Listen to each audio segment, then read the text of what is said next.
Are you able to share your screen, Mark? Hello, everyone. Let me change those gears.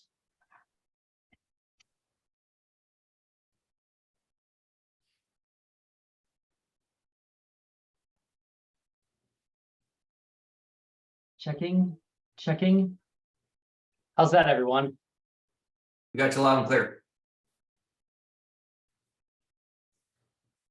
Okay, well, I'm starting my stopwatch, and my intention is to chat a bit about the landscape domain of the RWMP for 25, 30 minutes, and then have some opportunity for discussion.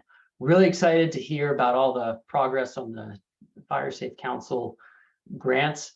And so congratulations to all you guys for all of the fruits of your efforts, and look forward to collaborating with you guys.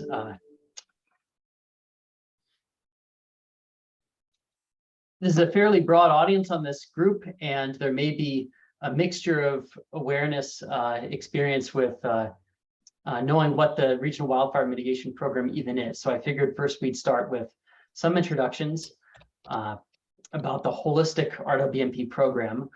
This presentation will focus on the landscape domain, what we've done so far, and what's next on our plate. So after our introduction, we will only be talking about the landscape domain, although we will call out exactly where there is interaction with our two other domains, the built environment and the community domain. Mark, sorry to interrupt. We're seeing your slide presentation on the left. Can you do present view? I can try. Sometimes this introduces technical complications. Okay, no problem. There you go. What do you see now? That's right. We see just the slide you're presenting. Just the agenda. All right. Excellent. We did it. Whew. Hopefully that was the hardest technical thing we encountered today. The Santa Barbara Regional Wildfire Mitigation Program. You can read more about it at rwmpsantabarbara.org. And this is a really cross-professional, multidisciplinary climate change adaptation program. That's the most succinct way I can describe it. Wildfire is one of a host of issues intersecting with drought and land use challenges, dealing with where and how the housing stock will grow in California. And these problems really intersect in different ways all over the Western United States. So I look forward to sharing more with the RWMP. As a technical note, I was receiving a couple notes to admit people to the waiting room, and I'm not sure if someone might be able to take over that function for me. Yeah, I'll do it, Mark. Okay, great. Thank you. So check out the RWMP website for more information about our program holistically.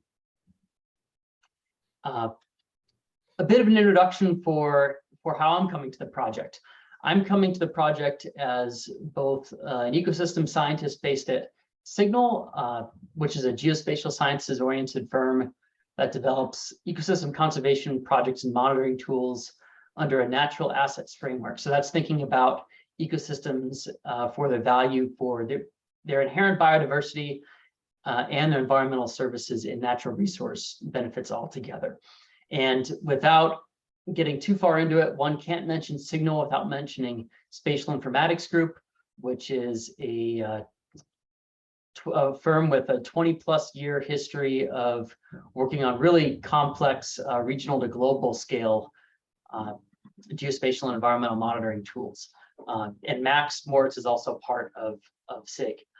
SIG-NAL is the managing entity for the RWMP landscape domain. So if we think about the RWMP on the right side of the screen here, let's see, can you guys all see if I have a little spotlight here? Can we all focus on the right side of the screen here for a bit? So the Regional Wildfire Mitigation Program's 3 branches work together roughly in the following way. The landscape domain is mainly based out at SIG-NAL. I'm the landscape domain lead. Graham Wesolowski is also on the call, is the SIG-NAL director, who's also very much involved in the landscape domain, as well as working with all three other project domains.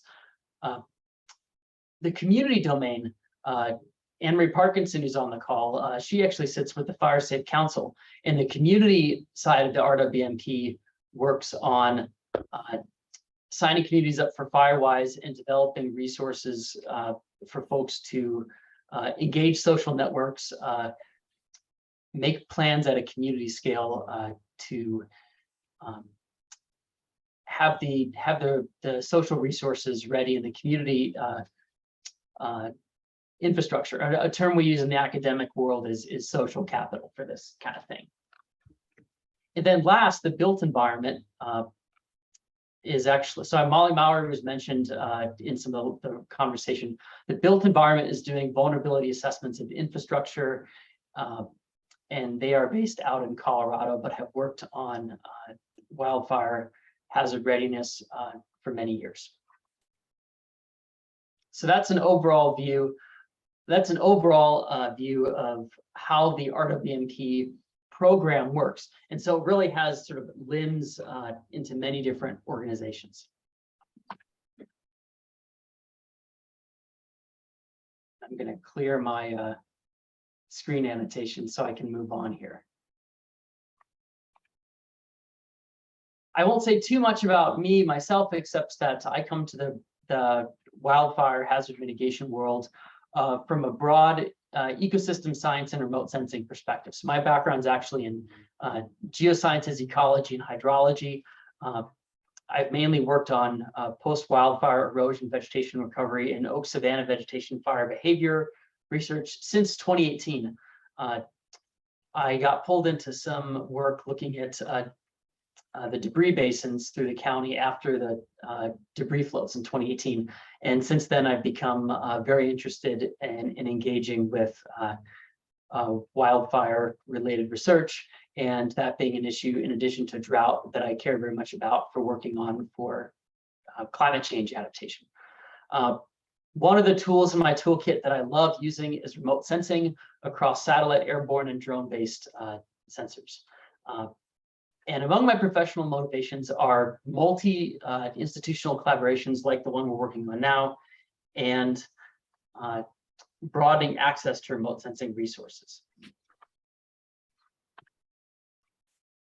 So something that I believe Spatial Informatics Group, and particularly SIG-NAL that we're pushing, is really trying to integrate top-down assessments of landscape conditions with bottom-up perspectives from the field, from communities, on what are some of the main challenges that folks are dealing with, what are the key decision points as far as how you choose to adapt vegetation to deal with wildfire hazards, and how do you mitigate risk. So that's a whirlwind tour of SIG-NAL and my background and the RWMP landscape domain structure. So now we'll focus mostly on the landscape domain for the rest of the presentation. The goal of the RWMP landscape domain is to protect and expand vegetated green belts that provide wildfire protection co-benefits to Santa Barbara region. And example greenbelt vegetation management types that we're interested in investing in are the integrity of irrigated orchards, a mixture of helping them save water and continue to exist as they serve a very important buffer capacity on our landscapes. Planned herbivory, shaded oak fuel breaks, low water plantings, and riparian corridors. We may consider other vegetation types and solutions as well, but the idea is we need to reinforce we need to reinforce and protect vegetated green belts in our landscapes. And I should say also that we don't want to create new problems with these interventions. So we want to carefully respect and mind limited water availability, and whatever we do to vegetation, we want to be sure that we're not creating more problems, the potential for vegetation we might plant to die and put more fuels in the landscape. We engaged in a little project in June after the bridge fire, and what I'm about to show you is a three-dimensional point cloud simulation of the area around the bridge fire. And I'm showing you this video to point out that the type of natural infrastructure that exists that we want to try to promote with the landscape domain is already in our landscape in some places. I heard a question or comment there. Is everything okay on the technical front? All good. All good. Cool. So many of us haven't heard probably very much about the bridge fire since it happened. And in a way, that's a very good thing because it didn't turn into an urban conflagration. It was stopped at 10 acres. And one of the key landscape features that really helped to keep this fire event into the minor event that it was the stand of mature oaks. And so when we talk about natural landscape features or vegetated greenbelts, we're talking about maintaining and enhancing these types of features in the Santa Barbara landscape and other sorts of vegetation and landscape management features that can help moderate fire behavior and help suppression resources deal with the problem efficiently before it gets to neighboring homes, or in the case of the bridge fire, there was the Edison substation that was very close to that area as well, but these oaks actually helped serve to protect. The landscape domain workflow I characterize in 5 parts, and most of this presentation will go through the workflow, and I'll talk a little bit about what we've accomplished and where we're going. So I like to think of the work in the landscape domain as steps of problem characterization, which includes wildfire hazard mapping, vulnerability assessments, eventually getting to risk maps. And then at a broad scale, thinking about action opportunities. So what can we do to address wildfire hazards, wildfire risks? And mainly at this scale, it's the work that we've been doing is suitability mapping of land and vegetation management strategies. And I'll get into what that is down the road. Combining 1 and 2 helps us to then actually plan landscape projects, where as a key component of the RWMP landscape domain, we have funding to invest in vegetation management projects across Santa Barbara that help to serve as models for ways that you can enhance vegetation resources and the landscape to be natural infrastructure, green infrastructure. After landscape project planning comes project execution, where we actually put shovels in the ground, and then finally post-project monitoring. So we are really interested in not only spending our grant dollars to carry out projects, we want to measure how effective are they, and are they having their benefits for managing fuels without incurring any other types of environmental costs. And so we don't have a whole lot of time to do this, but we're of course looking for ways to stay involved in this as SIG-NAL. So most of the work that we started really was right at the end of 2022. We're 3/4 of the way to 2023. And the configuration of the boxes actually relatively matches out to the timeline where our work is advanced out to the step of number 3 at this point. So next, let's get into a bit of the work that we've done on wildfire hazard mapping.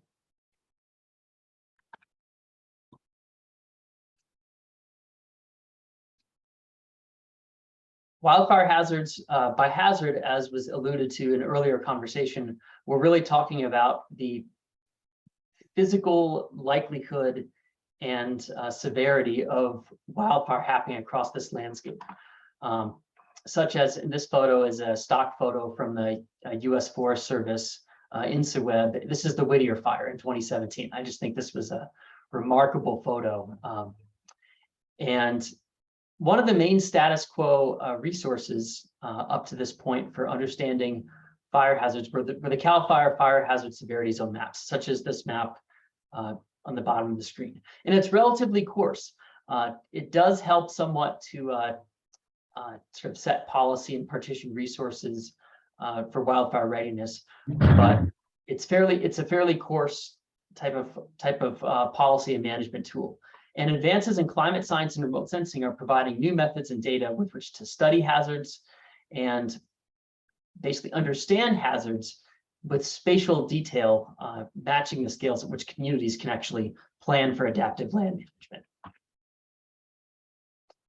We can think of hazards, as I had said on the last slide, as a function of the probability and severity of a natural event occurring. Again, hazard, we're really thinking about the physical phenomena that we're adapting to. So it could be floods or it could be earthquakes. In this case, we're focusing on fires. In the RWMP landscape domain, we had the initiative to create some new wildfire hazard maps for Santa Barbara that incorporate region-specific data on weather, fuels, and topography. A lot of us who work on fire science or fire ecology really have this triangle, emblazoned on our brains. So we're using a combination of new research products as data sources that, for example, incorporate the spatial structure of sundowner winds into our wildfire hazard models.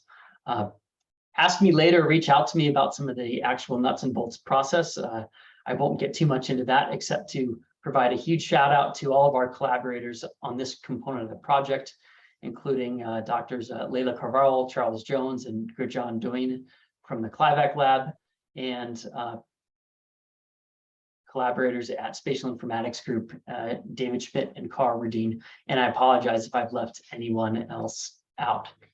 Max Moritz, of course, and Rob Hazard, and a number of folks involved with the Gaviota CWPP have also taken a look at some of our early products.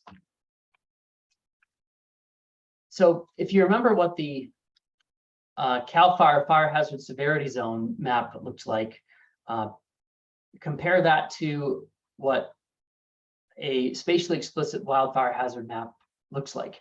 And the goal of this is to, at sort of small watershed scales, think about where are hazards actually distributed relative to current vegetation, the best we know about severe weather conditions. And so this map reflects actually a composite of severe sundowner events. And so it's reflecting wind conditions as may have happened in the Hezbollah fire, the Painted Cave fire, Holiday Hill fire, things like this. And so this map, hazards are scored on a 1 to 4 scale from low to very high. There's some areas that are not physically possible to model well because they are not very flammable. Typically, doesn't mean they can't burn, but these are things like urban areas and orchards. You'll be seeing this map a lot of our RWMP zone, and I've divided the RWMP project area into these 7 zones, reflecting regions that share some administrative infrastructure, local governance, and have some patterns and commonalities as far as transportation infrastructure and housing density. So we can do a quick kind of sub-regional tour to look at what we're learning about some of these hazards. And some of this is very intuitive, and I think folks working in the landscape for decades probably could describe all these patterns without these maps. But these maps are really helpful for communicating to the public, and also from sort of a top-down perspective, identifying where landscape projects may do the greatest good for the greatest number. So if we look at Goleta, Santa Barbara, and Montecito, for example, and see the distribution of wildfire hazards, I've plotted out also with this where agriculture and parks and open spaces are. Agricultural lands are, including golf courses, are in dark blue, and parks and open spaces are in light blue. And so you can really see that agriculture, parks, and open space can have an important part to play in buffering populated areas with a lot of built environment and infrastructure. from wildfire hazards. High hazard areas match topographic features that channel north winds, sundowner winds as such in this fire hazard model. Mature chaparral stands, densely vegetated north-facing slopes, and riparian vegetation with heavy fuel loads and tall fuel loads like eucalypts are all the things that show up as very high hazard areas. And you can compare the situation in Goleta to that of Santa Barbara and Montecito with respect to the configuration of agricultural parks and open space, and that Goleta has a much stronger kind of agricultural wall than Santa Barbara and Montecito do. And I think that figures very strongly into wildfire hazard adaptation sort of regional focus. If we move to the eastern part of the project domain, we can check out Montecito, Carpentry, and Summerland.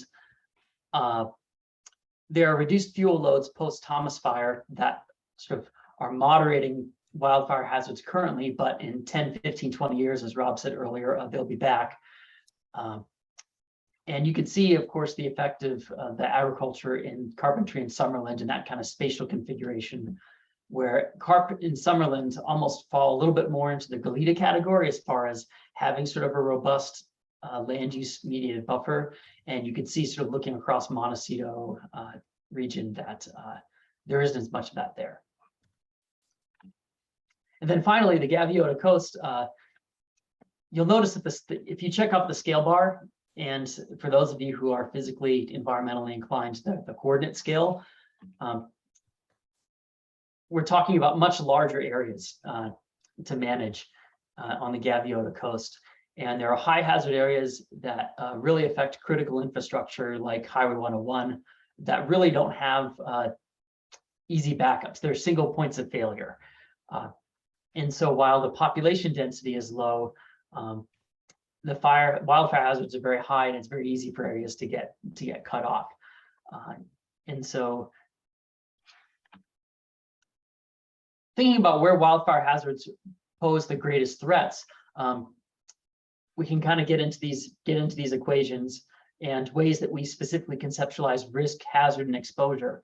So exposure is a function of vulnerability and sensitivity to wildfire, whereas hazards, the maps that I've shown you so far all deal with the physical configuration of where wildfire is, how likely is it, and how severe is it going to be. But exposure can be assessed differently for people, infrastructure, cultural resources, ecosystems, other natural resources, and many variables like telecommunications, for example. And so it's really kind of a complex problem. I show some more pictures of the bridge fire here because I just think sort of breaking down this event in sort of ESPN Sports Center style is really instructive for thinking about where and how assets are vulnerable and where landscape features can serve to mitigate hazards. So the RWMP is also thinking about working with exposure. And while the built environment domain is leading this, I've taken a stab at some more kind of big data analyses. So we can think about categorizing exposure, for example, by plotting out population density and building exposure to wildfire.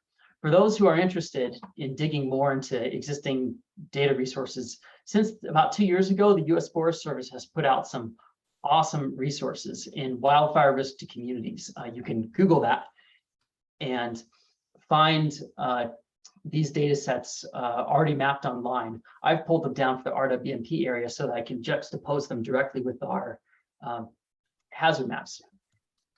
And so these also paint a picture that I think many on this call are familiar with, in that in the Santa Barbara region,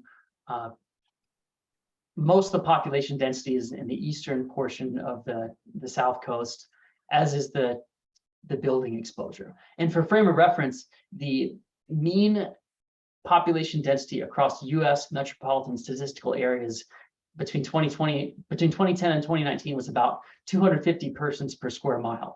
So there are these pockets in Santa Barbara that actually have incredibly dense population. So even though we don't think of Santa Barbara as a big city, there are these areas that have a lot of people and very few roads. So we can start to plot out how wildfire hazards relate to exposure as a way to get at quantifying risk. Let me break down this graph for you on the right. On the x-axis, what I have done is I've mapped out the acres of land area across our 7 RWMP project regions that have moderate to very high wildfire hazard ratings in our sundowner winds scenario. So the x-axis is wildfire hazard. The y-axis is acres land area that have moderate to very high building wildfire exposure. And so this is an index that Forest Service scientists and others have used to quantify the density of buildings and the exposure of buildings to severe wildfire events. And you can plot these out and understand, getting a sense of how the risks differ between project areas. And at least I think for the RWMP, this gives us some guidance about where we can be focusing our projects for the greatest good for the greatest number of people. As we've broken it out, Goleta in the California 154 corridor, which extends up to Camino Cielo and includes Trout Club, Painted Cave, also includes Minsa, and a lot of these neighborhoods really have a lot of building exposure. The Gaviota Coast has a lot of land area exposure.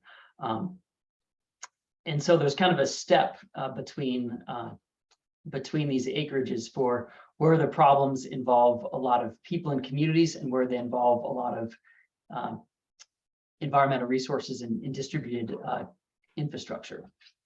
The RWMP also is thinking hard about regional coverage. We're trying to invest in landscape projects that cover this entire domain, and proof of concept projects with land use practices over really extensive land use types that can address wildfire hazards over large acreages. So our ongoing work with mapping hazards and vulnerability is running additional wildfire hazard simulations for extreme climate conditions. For example, heat waves with stagnant winds, kind of like the heat wave we just had. The Clivac lab recently published a paper led by Gert John Doing looking at the atmospheric causes and consequences of the September 2020 heat wave. So we'll be using those spatial winds to help drive another iteration of wildfire hazard models. We're running in collaboration with Santa Barbara Botanic Garden an effort to collect live fuel moistures over different vegetation types that haven't been measured as much, like orchards, to better understand their vulnerabilities. And we're interested and plan to collaborate with other UCSB lab groups and other academic lab groups on research publications that help us to quantify exposure and get to risk maps from the hazard maps that we have. The RWMP, led by Max, did put out a paper in May 2022, which I encourage everyone to check out as well. That's sort of our first effort at putting the RWMP out there in the research literature. Is everybody still with me? It's kind of a fire hose of information, but in all these Zoom meetings, it's really hard to tell if blank stares or if heads are nodding. It's all good, Mark. Good stuff. All right. Yeah, really good. Echo what Nick just said. This is awesome. So moving on from problem characterization, we want to actually do something about wildfire hazards in our region. And so next, we'll talk about some of our work in what I call action opportunities. And so this is the primary activity in this has been environmental suitability mapping. And I'll give Anne Marie a shout out here and a major shout out also in step number 3 for community outreach. Our colleagues from Conservation Biology Institute, who some of you may have known from the Santa Barbara County Conservation Blueprint Project, are also here. And so in this second category, second bin of our RWMP landscape work, we're trying to do suitability analyses of land and vegetation treatments that we might implement for wildfire hazard and risk mitigation.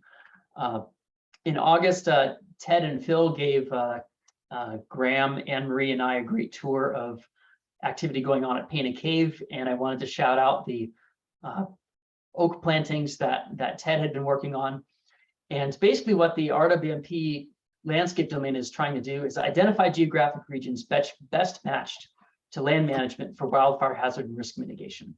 And we're focusing on 5 land and vegetation management strategies. Oak plantings, planned herbivory, riparian conservation, irrigated orchard conservation, and low water plantings.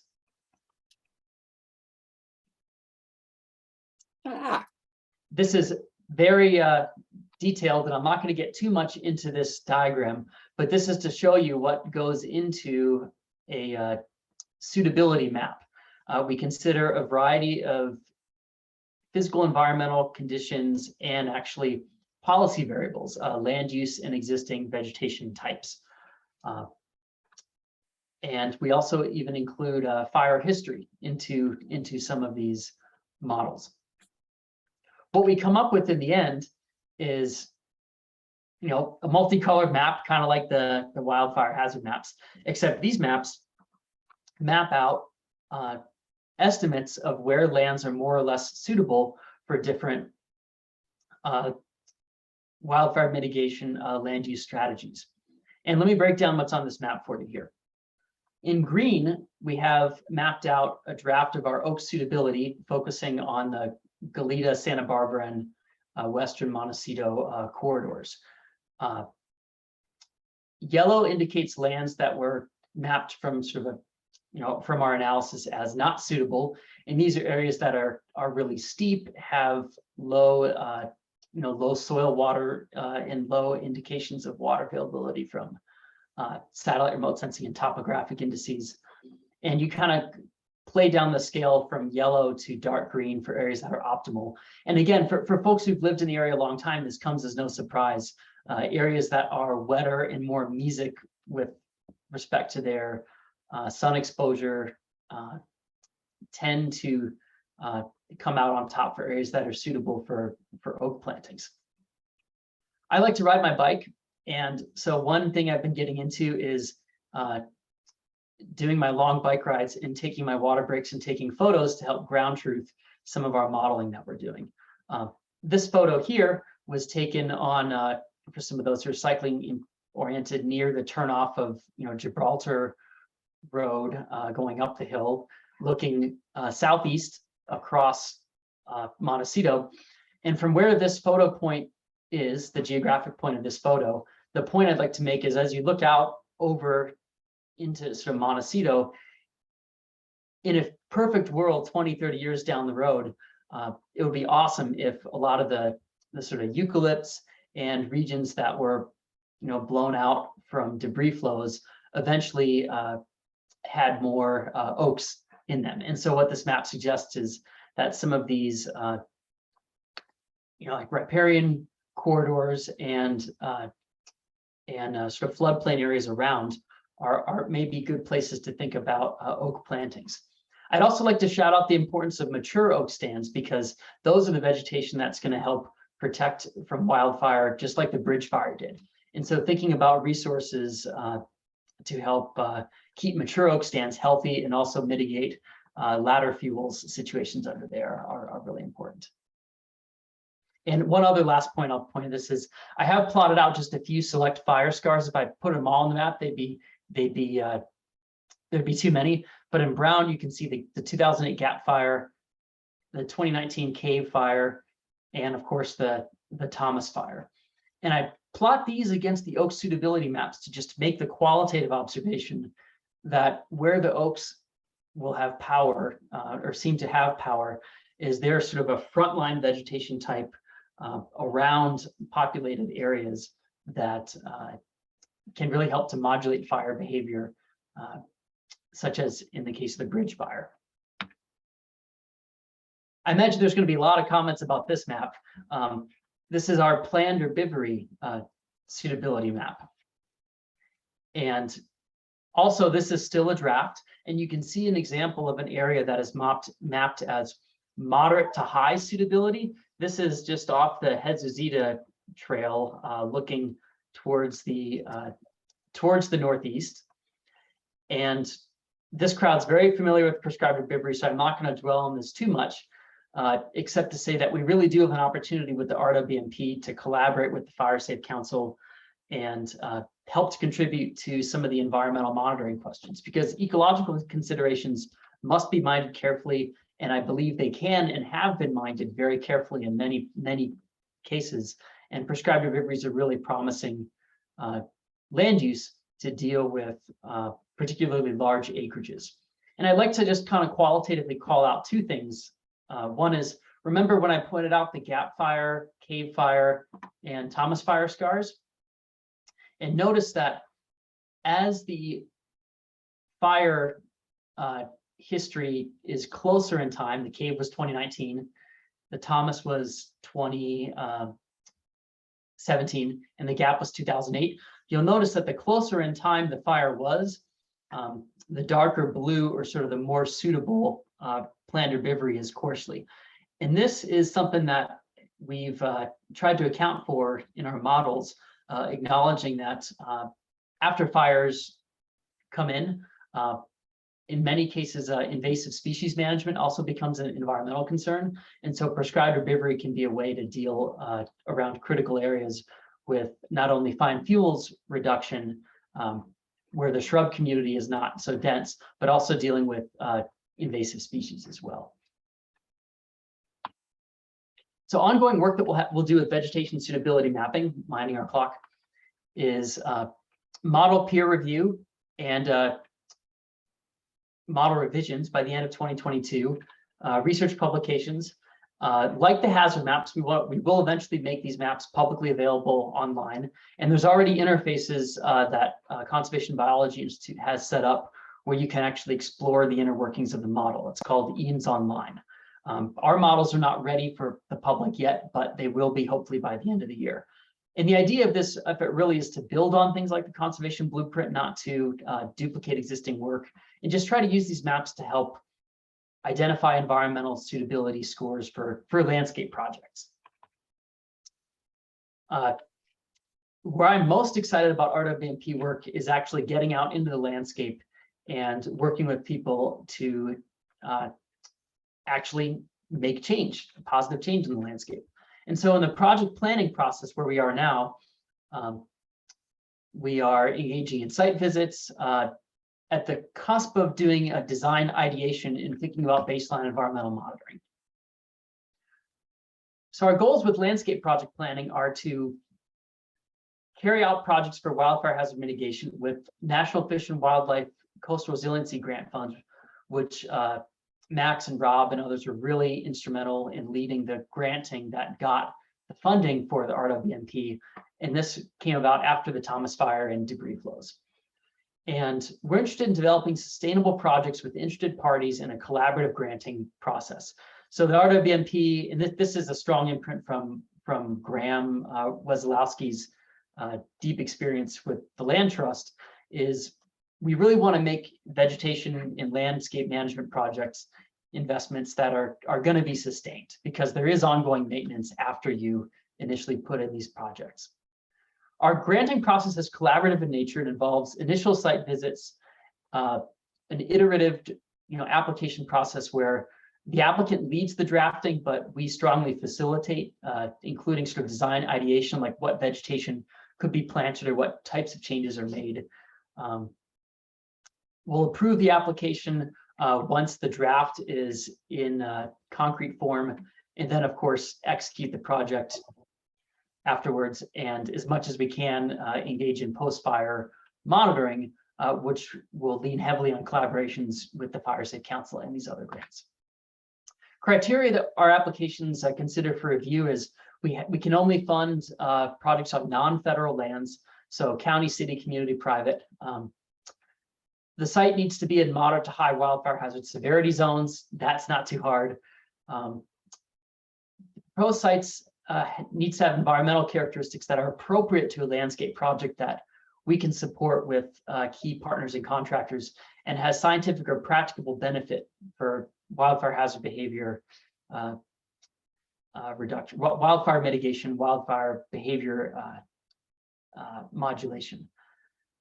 And we're also considering where projects are such that they would offer more protection beyond a single parcel level. So we're not interested in investing necessarily in Joe Bob's pet landscaping work that he's put off for 20 years. We're thinking more about sort of thorny community areas that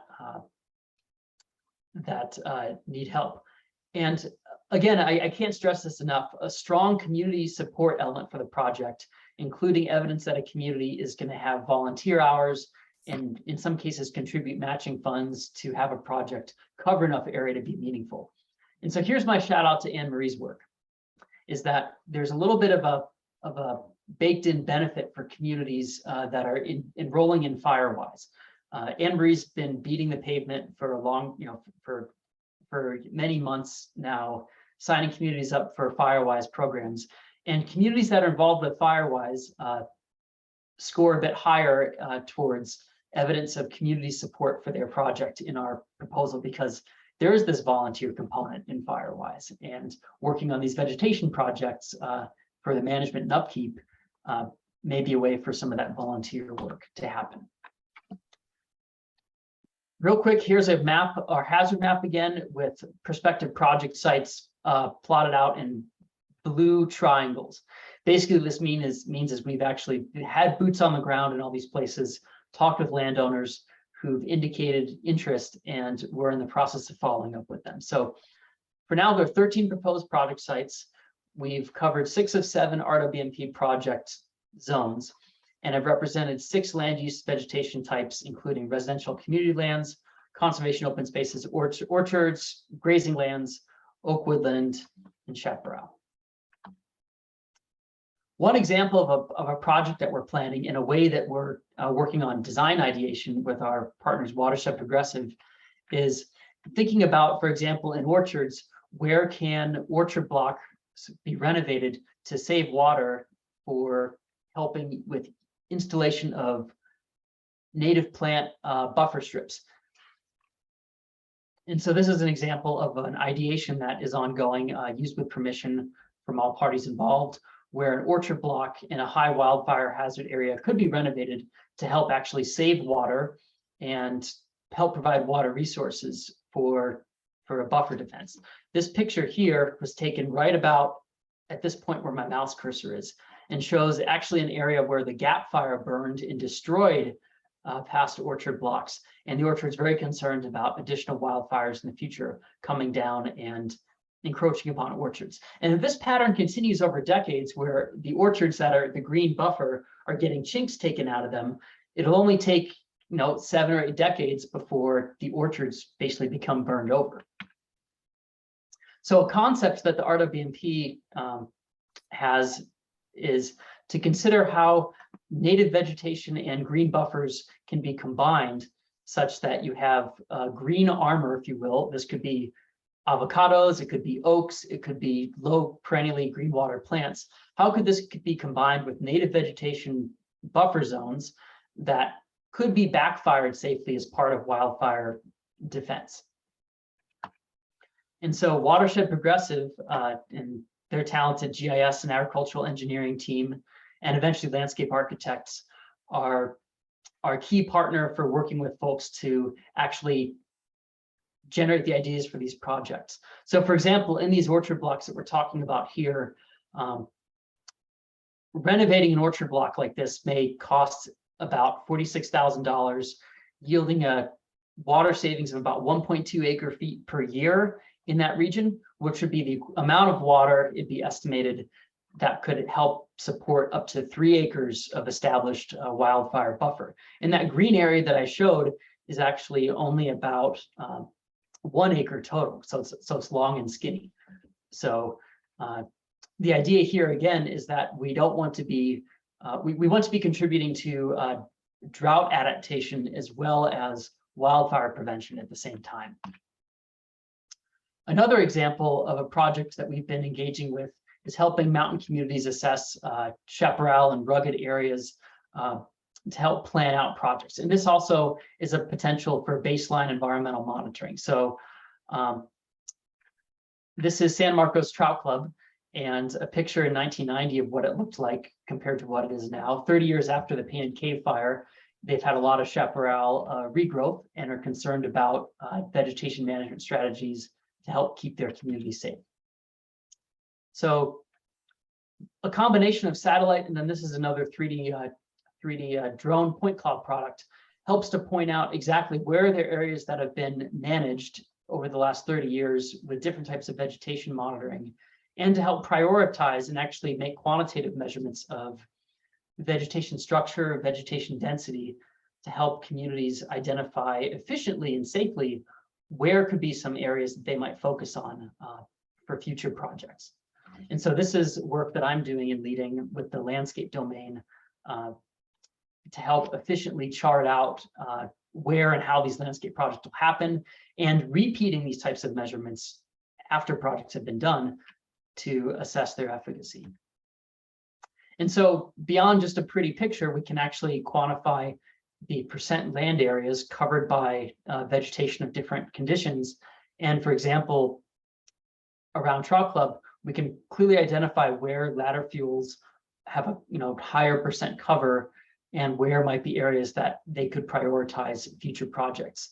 And it's also sort of a stark contrast to how important community-led management is relative to federal programs, because there's just not enough dollars and people to go around in the federal world to do all of the work that needs to be done at community levels.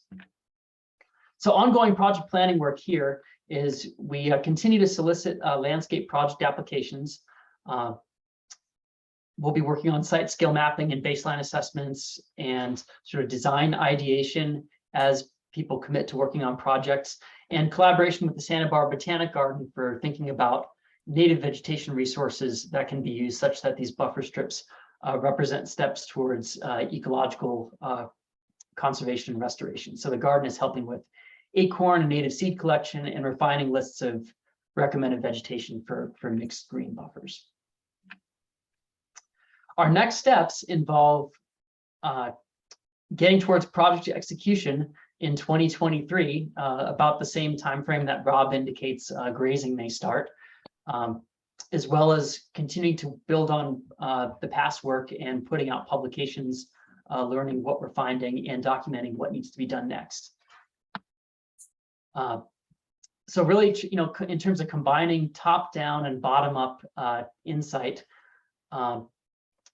we want to move towards risk mapping frameworks that can be updated based on the steps taken to address exposure and hazards, just as was described earlier on this call. Landscape project planning, online portal development, project execution, and grant writing, because currently there is funding for us at SIG-NAL to be involved through 2024, and we'd like to be involved longer. So realizing that we're approaching 12 noon, discussion and topics of questions that I'd love to touch on now or afterwards, and I can stay on the call for a bit longer, are collaborations with the herbivory and shipping grants, dovetailing where vegetation clearing may precede native restoration opportunity. UCSB is not the only academic shop in town. There's SBCC, Westmont College, public agencies. And so thinking about how we do some of the pre and post project environmental monitoring is near and dear to my heart. And I very much think that these sort of real applied science questions are great for graduate student projects. My PhD was oriented towards applied projects like this. And I think on a very practical sense, these last two bullets are important points that we recognize may be limitations to how efficiently we get work done. We need a bench of reputable contractors who can help work on some of these projects, because as we get 5 or 6 going at the same time, that can be sort of a choke point. So sort of approved county contractors plus. Also, as we've gone around and done site assessments, there often are places that are really thorny problems that are either public lands or they involve private lands that are owned by sort of shadow remote owners.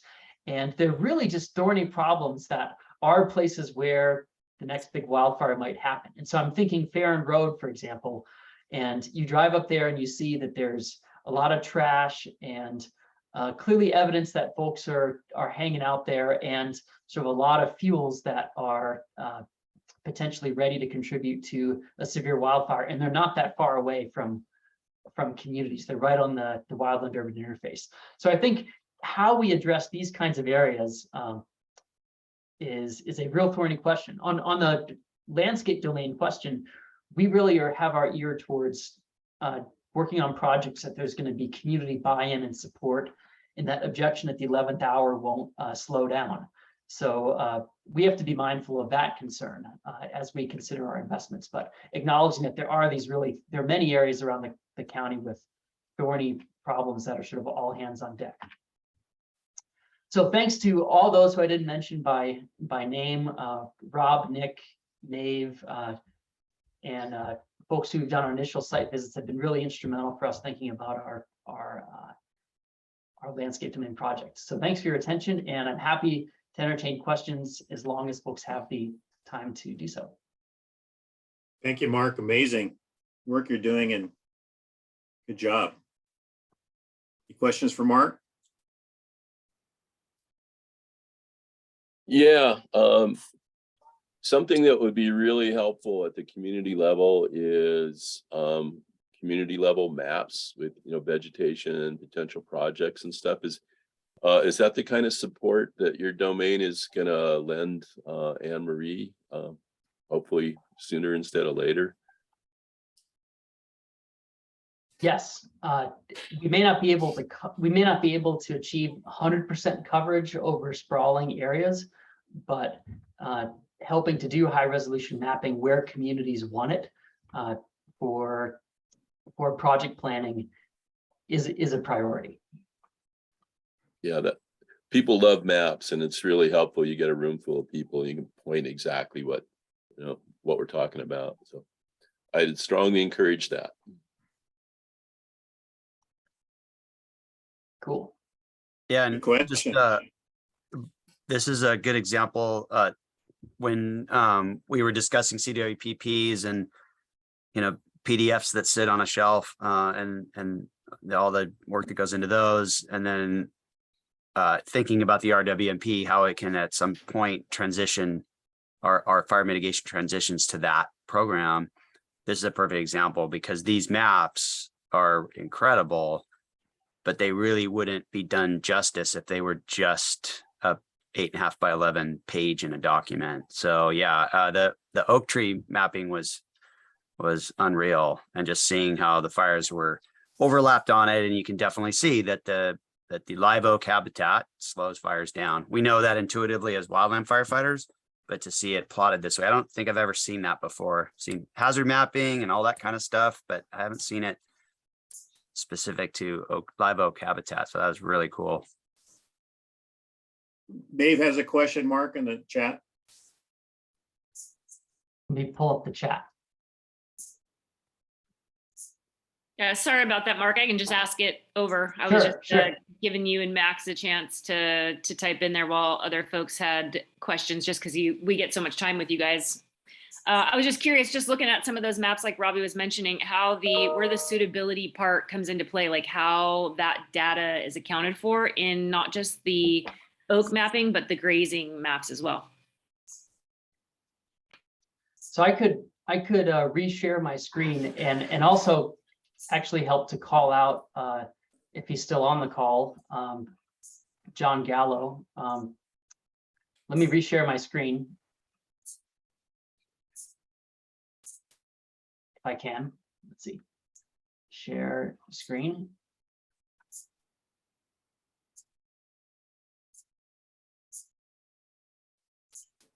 All right, you guys back to the thanks page?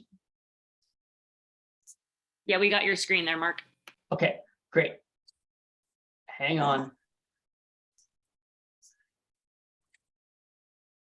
No. So the oak.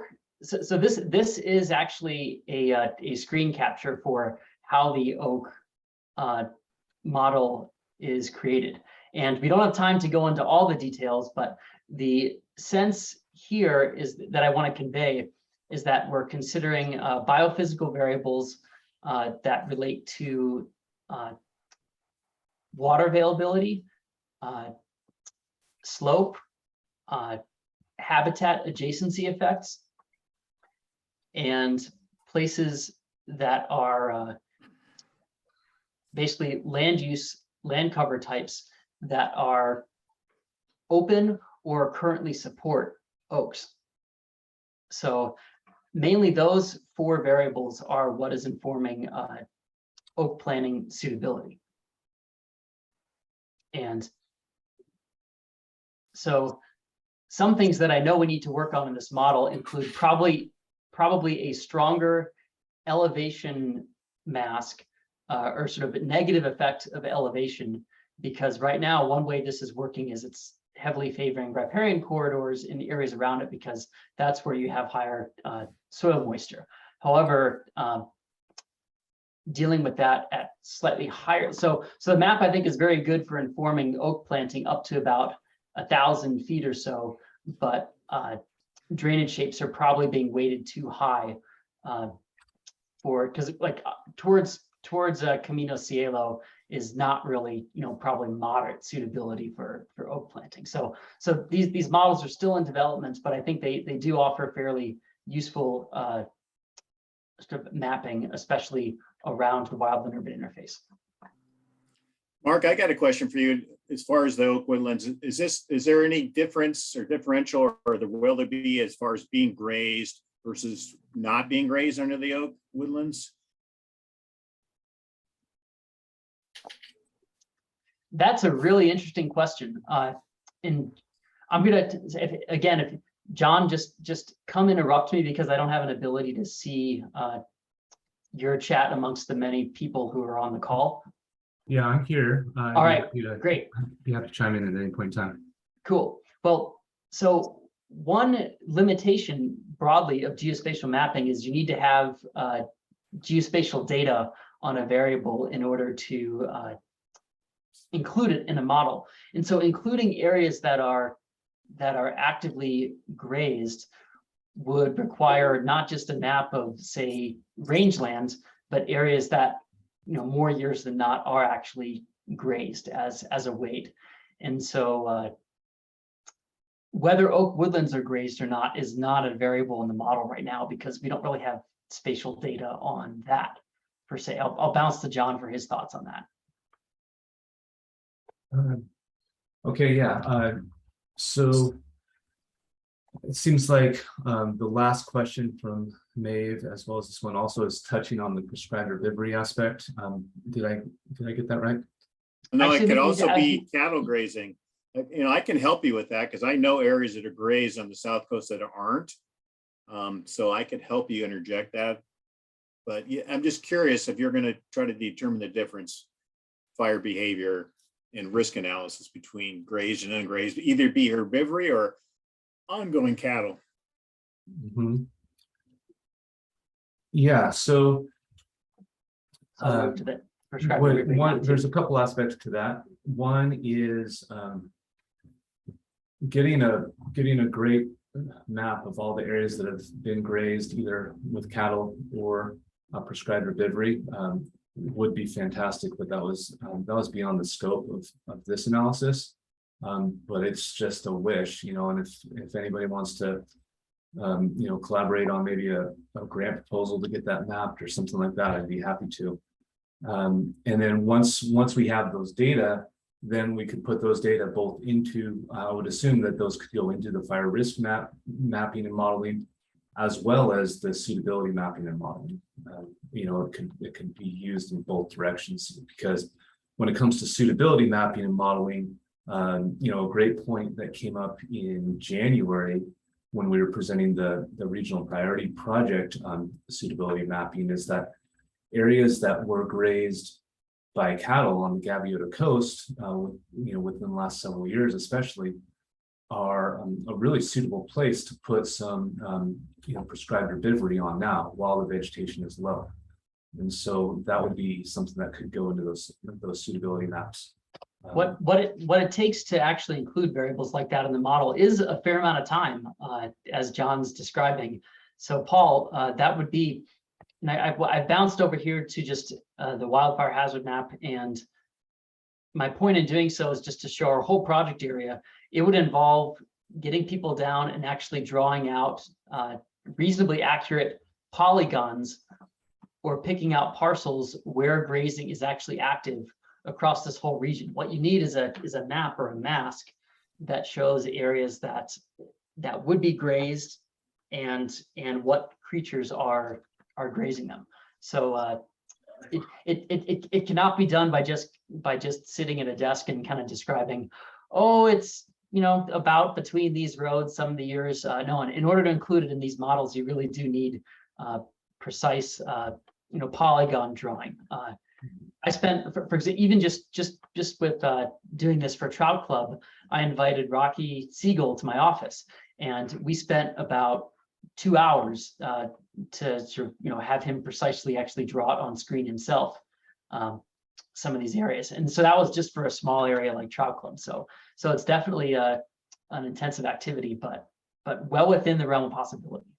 So Mark, I'll interject real quick. The Herbivory grant will have plenty of funds to do that. We're going to have a project manager who can get trained up to go out and map those things on a simple map, something simple, collector or something like that on an iPad, and start collecting all of those polygons, both commercially grazed, herbivory, and the different types of animals that are being used. So that data set probably will happen through that grant project. Good to know. Yeah. Ted had a question? Yeah. Oh, excuse me, Ray. So it's Ray, I'm sorry. Mark, what kind of effort are you going to be doing in the riparian areas, particularly since so many of them are now dry? Ray, that's a great question. In order for RWBMP to invest in riparian areas, we're looking for projects that could use help that already have all of their permitting approved, because the timeline is so long for doing any new work in riparian areas that our project funding would probably be over or will have needed to be spent by the time all the permitting works through the various channels. So we're interested in active riparian projects to approach us, and I think we need to make that clear. And so basically funding work that's already been approved for riparian restoration is something that we can contribute towards. And same with prescribed herbivory, actually. It is probably not realistic for RWBMP to engage in proposing any new prescribed herbivory sites. But what we'd like to do on that front is to help engage in the environmental monitoring in some of the areas that county funding is already set up for. In the projects that we are helping to put on the map ourselves. So I know I'm sharing my screen, and don't look now because you'll get motion sickness. Oops.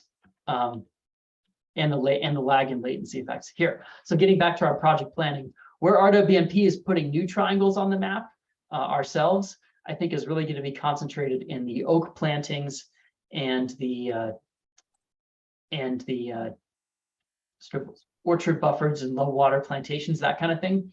But where we can put triangles on the map that are allied with existing projects would include planned herbivory and riparian restoration. And some of these go together too, Ray. So it happens that oak planting, there's a lot of areas that are near riparian areas that are suitable for oak planting. And so that may be at the right project, a concrete thing that we would help invest in. And not just oaks, perhaps also native restoration that the Botanic Garden has expertise in advising. Great. Any other questions for Mark? John, something to add? Real quick add for Ray is that we did several months ago, we did make a comprehensive map for relative priority for new riparian projects based on a very detailed analysis similar to the oaks. And we also did that as well for prescribed herbivory. So other projects that are in the process of deciding where they want to get permits or where they want to do projects are welcome to use these. And like Mark said, we're fine tuning them now, and they should be available by the end of the year for the public. Great. Thanks, John. I have a Can't see question. everybody's screen, so go ahead, Kevin. Yeah, thanks for the talk, Mark. Always great to hear about what you're doing. I was actually curious on how you calculate the classic sundowner scenario, and if you have the ability to kind of perturb that into different wind scenarios in your hazard model. Sure. So yes, and we are working on that. So the sundowner winds is actually a mashup of spatial wind field data that was calculated for the Hezazita and Painted Cave fire events.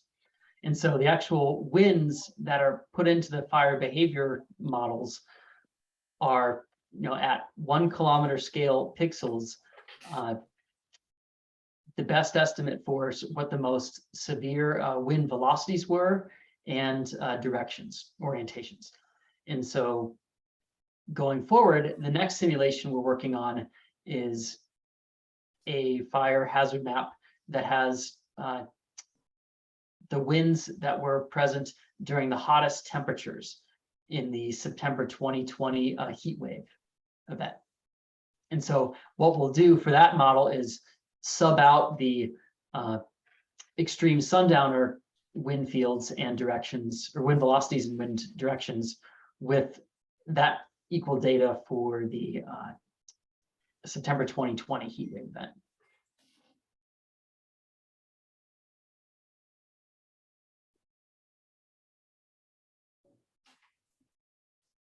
Great. Any other questions for Mark or John? Hi, I'm Tom Reeder from, I'm a homeowner up here in Mission Canyon next to the Botanic Garden. The biggest problem we've had lately is the inability to get reasonably priced fire insurance. And I wonder if anybody from the insurance industry is working with you and looking at what you're doing and what the results would be to somehow mitigate risk to the point where we can get insured again. That is a pressing and tough question. So far, there is not insurance representation in the RWMP project. I think maybe fire safe council folks can, please chime in on this, but I think it may be wise, and if Joan Hartman is still on the call too, I think probably presenting a kind of a united front and reaching out to the insurance community with the entire suite of projects and research that's going on related to wildfire hazard mitigation. That's definitely a multi-party front for making that reach. But let me punt that question to Paul and Rob and others and Nick for their thoughts. Hey, Mark, I can make a quick stab at it. So for sure, it's an issue. The difficulty is there's never really a single point of contact for these insurance companies. They're separate companies. You're dealing with one, but then that might not have any impact on another company. Their methodology seems to be proprietary and very difficult. They never tell the fire service what they're using to calculate risk. So again, this goes back to my statement earlier that there is very recent legislation signed by the governor that's going to require more consistent methodology from the insurance companies to calculate and measure risk. So what does that mean for us here in Santa Barbara County? So our WMP and all of the products that you guys have all just seen from Mark, as this program is developed and refines these products, as the program expands to cover the whole county, which is the goal, right? So the reason it only covers the South Coast is this was a pilot project,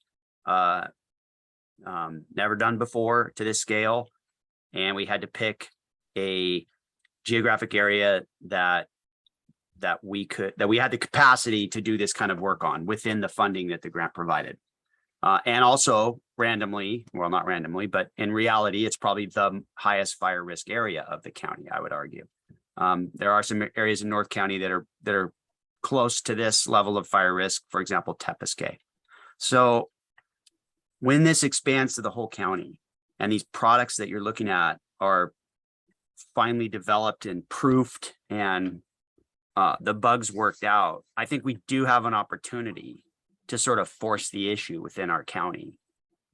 The devil will be in the details, and who we talk to, and who we get to come to the table. You know, there were similar issues to this dealing with utility companies, right? It was sort of the opposite issue. They were actually the ones that were causing the fires, and so in the risk modeling from the utilities, it was, well, how do we reduce risk to our utility infrastructure, and how do we reduce the threat that we provide with causing ignitions?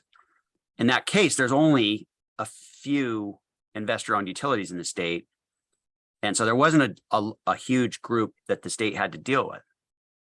They could bring those to the table and force some change upon them. And I think the problem with the insurance industry is it's a very large, diverse group of private companies. So, but that'll be the next phase moving forward with the RWMP as it matures, is to have those discussions with the insurance industry. It's going to be a heavy lift. It'll take probably exerted pressure from county agencies and county government to bring these people to the table and get them to start looking at the RWMP as a potential for doing risk analysis. You know, I'd like to just jump in there a little bit too. Tom, the coming up is going to be real important, because the Insurance Commissioner's Office's new laws require within 180 days for these companies to do a fire risk modeling, or they can defer to the fire risk model that's going to come out by the insurance commissioner, all due within 180 days. And I think it behooves the Fire Safe Council and people like yourself to look at these things and make comment, because now they can't do it in secret. They have to do it with open air. There have to be workshops that are available so that we can give comment. I did call the insurance commissioner's office. They have not set any of that up. They didn't really know what I was talking about, but all that is in law, and within a half a year, they've got to come up with it. So stay tuned. And like your homeowners association definitely need to just stay, because like I say, within a half a year, they've got to come up with their analysis, and it's going to be hugely important to homeowners. One point I may add from the research side of things is that in many cases, we have good reason to believe that the vegetation management actions we'll take with the RWMP objectively reduce risk. They don't eliminate risk. Nothing will ever eliminate risk completely. But I think there's a real research need to help link the kind of regional scale modeling that we've shown with sort of the hyper local partial or neighborhood scale, and to actually run models where you can simulate fire behavior at a very high resolution and actually represent the actual vegetation management projects that were installed, and run very high resolution models before and after, and demonstrate that difference. That's an area of that needs serious research funding to do, but I think that's something that certainly SIG-NAL is excited to help pursue. Great. And I should say Any other for questions now, Mark? Another thing the RWMP landscape domain can do is just help to share more stories and high impact materials like what we've made for the bridge fire. And that kind of stuff, even if we can't exactly quantify it, materials like that help to tell the story of how vegetation and landscape features interact with wildfire and help reduce wildfire severity. They modulate hazards and bring down risk. So more stories of success, I think, is something that we can help tell using examples of landscape features that have worked well in our area. So Mark, as far as your question of will the Fire Safe Council collaborate with you in the landscape domain, I would have to say yes. When it comes to herbivory, I think we pretty much stated we will keep you in the loop. So hope that answers that one question for you. Definitely Any other excited questions? to continue with that. And I will also help you when it comes to the agriculture and how to approach people. I told you I would do that, and I will. So All right. Thank you. Anything else for Mark? Awesome presentation, a lot of information. Looking forward to it.